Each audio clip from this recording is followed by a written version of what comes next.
Bueno y el malo, y estamos ahora con el presidente del PRO Nacional y director ejecutivo de la EBI y candidato o precandidato a senador nacional. ¿Y qué más?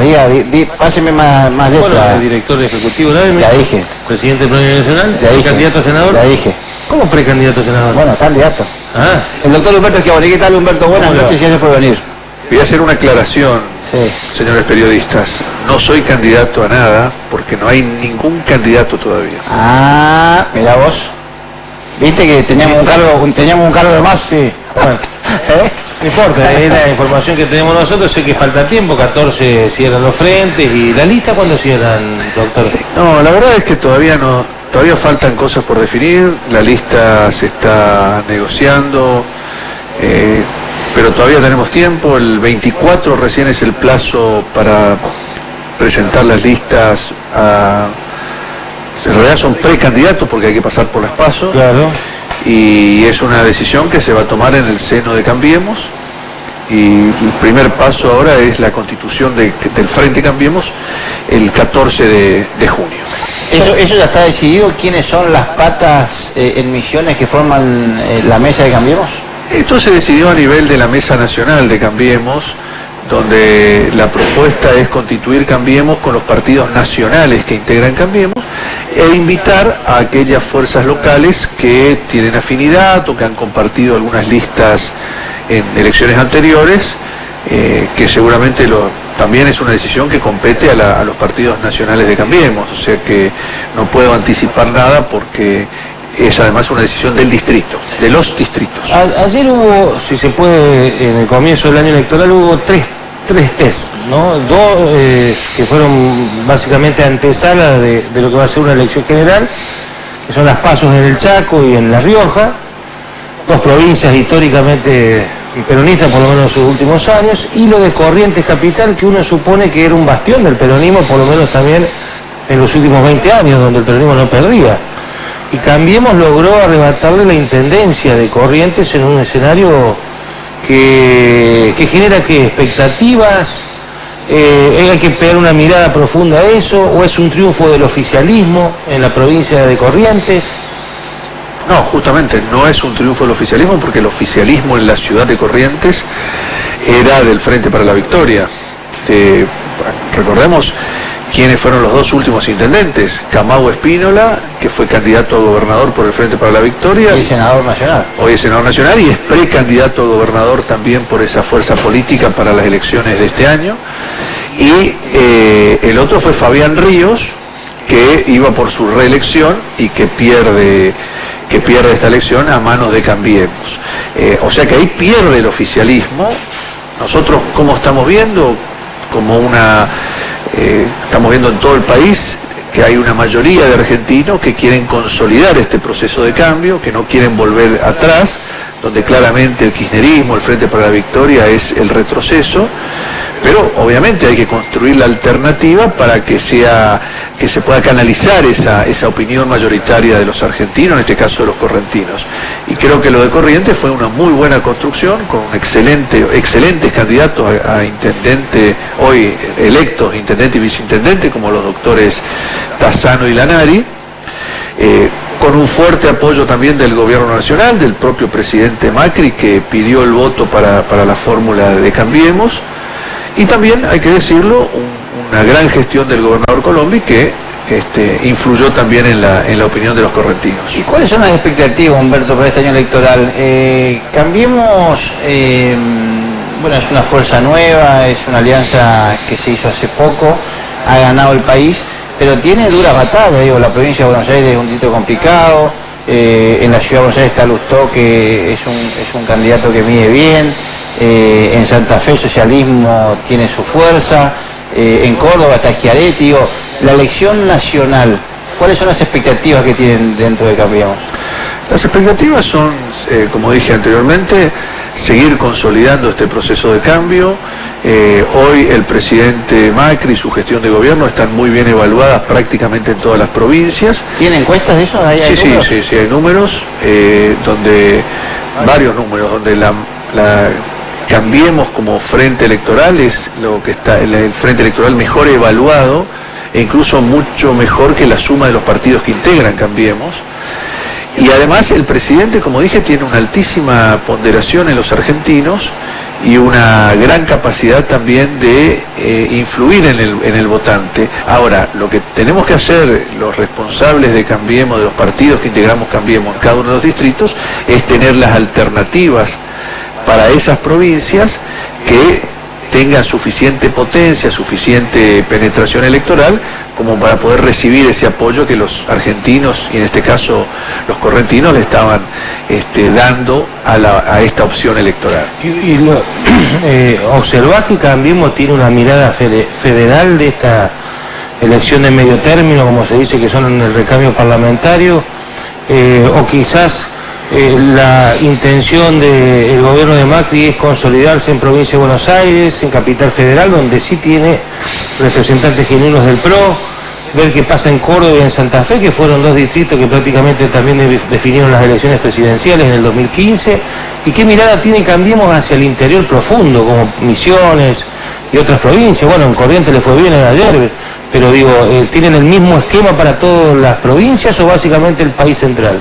No, Cambiemos es una fuerza netamente federal por dos razones. Primero, por las políticas públicas que está llevando a cabo la gestión del presidente Macri, que le ha devuelto una cantidad de potestades a las provincias que el kirchnerismo se la había sacado.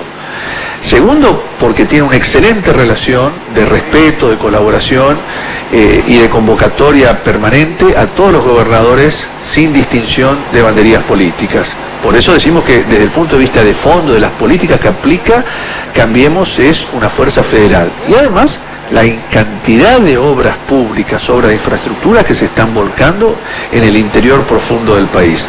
Esto hacia las carreteras, esto hacia los aeropuertos, esto hacia los ferrocarriles, esto hacia los programas de agua potable, de vivienda, de cloacas, etcétera, que se están en este momento diseminando a lo largo y a lo ancho del país, y esto es profundamente federal, pero fundamentalmente por el respeto que ha exhibido el gobierno federal hacia los gobernadores. ¿Le interesa Misiones, digo, que se fortalezca Cambiemos más? Absolutamente. Porque si usted va a jugar es el presidente del PRO a nivel nacional. Al presidente Macri le interesa que se fortalezca Cambiemos, no solo en Misiones, sino en las 24 provincias que componen el país. Eso no tenga la menor duda. Y estamos llegando a... No van a ir por la frase esa, vamos por todos, ¿no? No. Vamos a construir una alternativa que en Misiones pueda acompañar este proceso de cambio que se ha iniciado en el país en el año 2015. Ahora, Humberto, volviendo a la provincia, sí. ¿Y el tema con los radicales está avanzado en la negociación? Lo importante es que tanto el radicalismo como el PRO han resuelto en sus órganos deliberativos, en el caso del radicalismo es la convención, en el caso del PRO es la asamblea, han resuelto la conformación de Cambiemos como frente electoral. Ahora falta la formalización, que la fecha es el 14 de junio, como dijimos antes. Eso está muy encaminado, creo que vamos a constituir Cambiemos en Misiones, y también están bastante avanzadas las distribuciones en las listas de senadores, de diputados y diputados provinciales. Como fue una impronta en todo el país, acá pretendemos también que haya lista única, lista de consenso, por la razón de que nuestra energía está puesta hoy en consolidar este cambio, en la gobernabilidad del país, y no podemos distraer energía política en una pelea interna. Segundo, porque le estaríamos dando un mensaje contradictorio a lo que son nuestros valores. Nosotros trabajamos para la gente, no para pelearnos por una porción de poder entre dirigentes políticos. Y porque además toda interna deja huellas, deja agravios, deja resentimientos, que después eso... Quedan heridos en el camino. Quedan heridos, siempre quedan heridos, por más que se pacten, que hemos visto a lo largo de la historia interna donde dice, bueno, vamos a tener una interna civilizada, vamos a tener reglas de juego claras, no va a haber agresiones, etcétera. Lo cierto es que muchas veces de las cabezas no, pero sí desde los colaboradores y en el fragor de la lucha política se producen estas agresiones que terminan después dejando, como bien dice usted, que se ve que tiene alguna experiencia en esto, dejan heridas.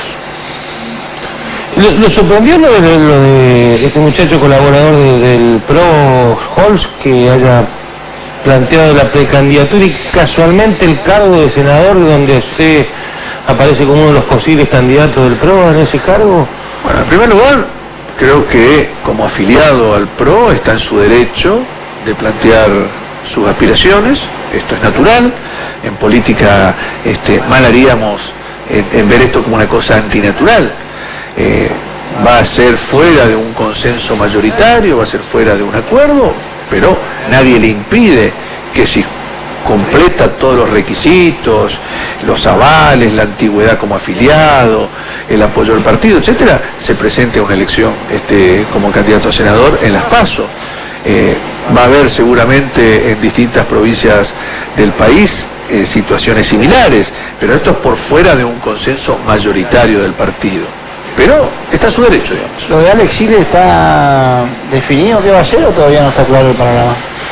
La idea que existe con Alex Ziegler, él tiene un partido provincial, Libertad, Valores y Cambios, que hemos integrado, no el Frente Cambiemos, sino el Frente Vamos Juntos en la elección pasada. Es un partido afín a Cambiemos y es muy probable, insisto, esto no está cerrado todavía, de que integre el Frente. No hay una exclusión en ese sentido. Si analizamos el contexto que se viene dando desde que Cristina abandonó la Casa Rosada, el kirchnerismo trata de agazaparse en la construcción del poder parlamentario, ¿no? ¿Le conviene al gobierno nacional este enfrentamiento que todos hablan de polarizar la tensión entre esas dos fuerzas, como para que la gente siga en esa línea de lo que ustedes proponen como el cambio, o elegir lo que algunos consideran gobiernos con actitudes populistas, como así de alguna manera se definen? ¿Le conviene esta suerte de estar todo el tiempo histeriqueando con el kirchnerismo al gobierno de Macri? Y que conlleva inclusive cruce de denuncias de corrupción, ¿no? Porque también se pasan todos los días facturas para ver quién es menos o más corrupto. Bueno, en primer lugar, cuando uno está gobernando, lo único que a uno le conviene es hacer las cosas bien y ser coherente con los valores que lo llevaron a la posición de gobierno. Más allá de lo que hagan circunstanciales adversarios o opositores. Nosotros dependemos de nosotros mismos. Después, lo que hagan las fuerzas opositoras, en este caso el Frente para la Victoria, es un problema que no nos podemos meter, en el que no podemos influir, e insisto, no es nuestra agenda. Nuestra agenda es la gobernabilidad del país, la consolidación del cambio, ser coherente con nuestros valores, con la cercanía, con trabajar para el conjunto de los argentinos, sin discriminación. Y nosotros estamos ejecutando nuestra agenda. Después, si nos conviene o no nos conviene, es un tema sobre el que no podemos influir. Lo que nos conviene a nosotros es que nos vaya bien, porque le va a ir bien al país. ¿Y cómo está ese tema justamente? ¿Cómo está el país? ¿Cómo lo analizan ustedes, vos que estás cerca del presidente, de la mesa donde se toman decisiones? ¿Cómo va la economía? Que me parece a mí uno de los factores fundamentales que la gente va a tomar en cuenta a la hora también de tomar la decisión de a quién votar. Nosotros estamos muy contentos con una evaluación muy positiva. Si tomamos en cuenta el desastre con el que el kirchnerismo dejó el país en diciembre del 2015, el desastre, la catástrofe que era el país, era un país devastado, no teníamos indicadores, estaban varias bombas a punto de estallar, y tener lo que tenemos hoy, poder haber salido indemne en una transición sin que estallara ninguna bomba, ninguna crisis que hubiera significado bajar aún más los umbrales de pobreza, de indigencia, que no se recuperan con la recuperación de la economía. Los niveles de pobreza estructural cuestan mucho, son mucho más que proporcionales a la recuperación de la economía. Y hubiera afectado justamente a los sectores más vulnerables, más desprotegidos, que enfrentan mayores dificultades con menos medios. Haber sorteado esa situación, haber sentado bases sólidas para que el crecimiento sea sustentable, como estamos seguros que lo va a hacer, y estar viendo hoy que ya hay muchos sectores de la economía que han empezado a reaccionar, como es la agroindustria, como es la construcción, se traduce también en la venta récord de automóviles y de motos. Ver que esto empieza a reaccionar no nos hace dejar de ver que existen sectores con dificultades. Y estamos trabajando para justamente darle una solución, por lo menos transitoria, hasta que la economía empiece a hacer integral su recuperación a estos sectores. En este sentido, nos decían en la campaña del miedo que íbamos a eliminar los planes sociales, que Macri iba a gobernar para los ricos. Nada de eso. Se mantuvieron y se aumentaron los planes sociales, con otra calidad, sin dudas, más genuinos, sin dudas, más transparentes, sin dudas. Hemos trabajado para que los jubilados tengan un mejor salario con la recuperación histórica, la reparación histórica que se ha dado al sector pasivo. Estamos trabajando fuertemente y ya empiezan a verse en la calle los créditos hipotecarios del Banco Nación, del Banco Hipotecario, del Banco Ciudad, del Banco Provincia, todos los bancos oficiales, para que hoy la gente pueda acceder de manera genuina a una vivienda, sustituyendo la cuota del alquiler por la cuota del préstamo. Esto no se había visto nunca en la Argentina. O se accedía a los créditos hipotecarios de los segmentos altos de la sociedad, o se iban a las viviendas Fonavi. Hoy un trabajador de clase media baja, puede dejar de pagar el alquiler y empezar a pagar la cuota de su propia casa, del techo para su familia. Bueno, todo esto, ¿a quién apunta? No apunta a los sectores más pudientes de la sociedad, apunta a los sectores justamente más vulnerables. Y cuando Kicillof le dice, háganse cargo, son neoliberales, ¿qué sentís? Que es una chicana política. Nuestro gobierno no tiene nada de neoliberal, absolutamente nada. Es decir, nos critican los neoliberales porque no aplicamos un ajuste que hubiera significado un nuevo estallido social.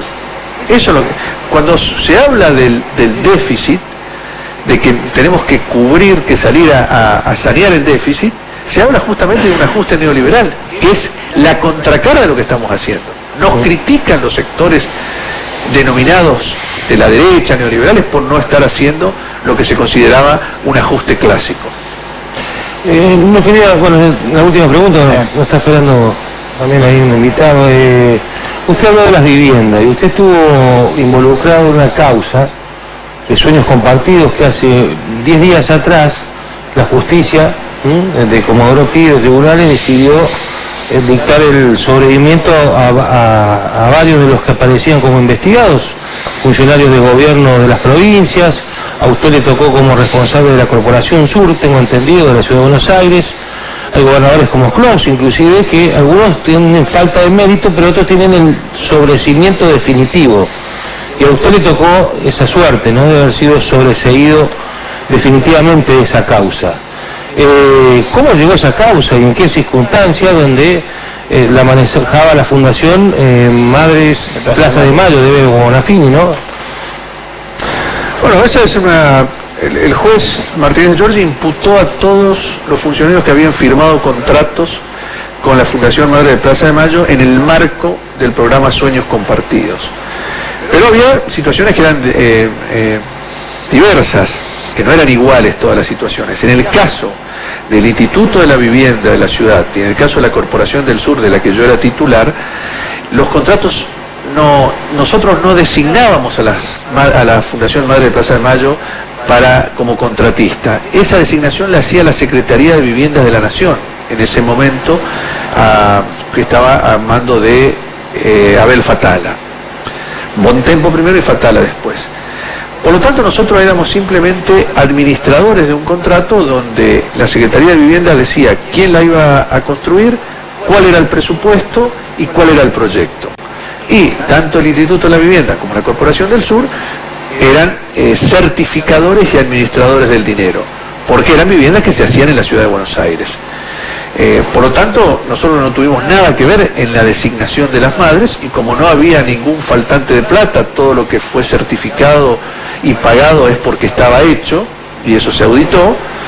Tanto el titular del IBC como yo fuimos sobreseídos definitivamente, sobreseimiento que quedó firme porque la fiscal no apeló. O sea, ustedes nunca tuvieron vínculo directo con Madre de Plaza de Mayo. No tuvimos vínculos directos en la decisión de que ellos construyeran. Claro. Esa decisión fue de los funcionarios nacionales. El gobierno nacional les enviaba... Esta es la plata y esta es la empresa. Vos tenés que administrar eso. Y este es el presupuesto. Y este es el presupuesto.